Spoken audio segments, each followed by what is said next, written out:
Hey guys, so in this video I'll be covering part 2 of your research paper. So for your final research paper, you will revise part 1 based on my feedback, and then you will continue developing the topic you proposed in your research proposal. So here's an example of how you will continue developing your paper. We have this main research question which my entire research paper is aiming to answer. What insights can be garnered from states that have legalized PAS to determine if PAS should be legalized across America? And then we have our 4 sub-questions. You should list roughly 3 to 5 sub-questions. The first one is, how has the history and legal battles of PAS affected its acceptance in American society? So part 1 that I finished writing answered that question. Now I'm going to continue that paper by answering questions 2, 3, and 4. How would the legalization of PAS impact the doctor-patient relationship? In what ways has the legalization of PAS in some states benefited terminally ill patients? And finally, what measures can be taken to ensure PAS laws do not leave vulnerable populations open to abuse? So part 2 will include what I wrote for part 1. It'll include question 1, and then I'm just continuing my discussion of that topic by answering the remaining questions that were asked in my research proposal. So here are the requirements for the final research paper.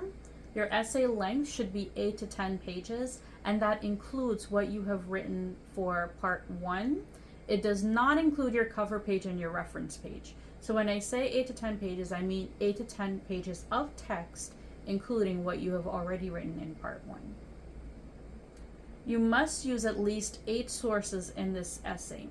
So in part 1, you used 3 to 5 sources. For your annotated bibliography, you found 5 sources. So those are all of the sources that you'll be using in part 2, which is your final paper, in part 2 of this paper. So you're just continuing from part 1. You already have 3 to 5 sources. Then you found 3 to 5 from your annotated, and that's what you'll be using to develop this. You can go beyond 8 sources. I'm totally fine with that, but the minimum is 8 sources. Your paper should contain an introductory paragraph in which you introduce the topic and give the audience enough background to understand your discussion. Your introduction should end with a thesis statement which gives the reader a clear understanding of the main point of your essay. This can be the same intro you used for part 1 with appropriate revisions made.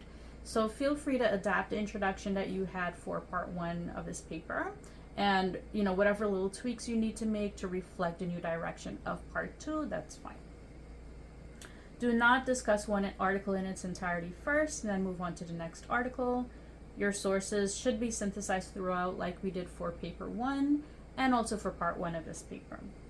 And your paragraph should focus more on the point you're making rather than the articles themselves. So use clear and accurate topic sentences and include transitions.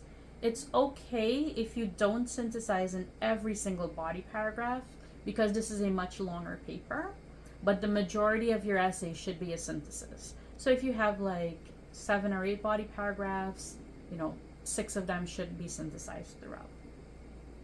Write well-developed paragraphs with concrete supporting evidence, which illustrates your point and supports your thesis. Remember the paragraph structure. So again, topic sentence, intro to your evidence or point, your evidence, your analysis, your discussion. Include a cover page, in-text citations, and a reference page that follow APA style. Introduce all quotes with signal phrases and offer contextual summary. And use a Purdue OWL website for guidance. And I have those lecture videos posted on Brightspace. You can review them as many times as you need to at any time.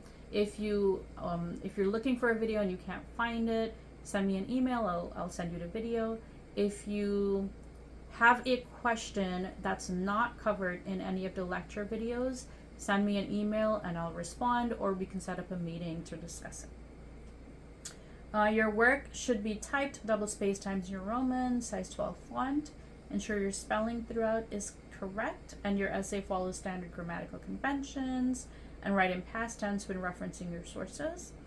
Create an original title for your essay, and for this essay, for part 2, please include a conclusion. part 1 did not require a conclusion because we were going to continue that paper, but this is our final paper, so you do need a conclusion. Alright, so please send me an email if you have any questions, and good luck as you write your paper.